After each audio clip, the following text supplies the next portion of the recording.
So here in this video, technically the customer is supposed to have their bedding and stuff took off. 9 times out of 10, it's not. So I just want to show you how I undo the bedding, and put it right back, just so that you can see how to do it real easily and fast, and it don't take a whole lot of your time. Okay? It's bloody hot out there. Yes, sir. So I gotta see this. So I just take, and I'll just roll it down, just like so.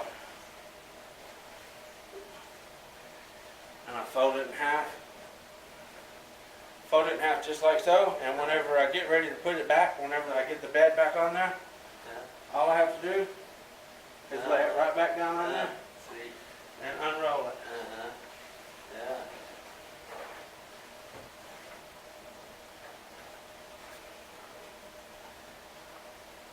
And the bed is made just that fast. So it's just as easy as that. Even if there's pillows or anything on the bed, just roll them right up in the blankets as well and fold them in half just the same way you do without pillows. I've done it a ton of times. The only thing I ask is don't let this video get to Motel 6. They're going to be breaking my door down to hire me, okay? Hit the subscribe button. Please hit the like button. I appreciate you watching.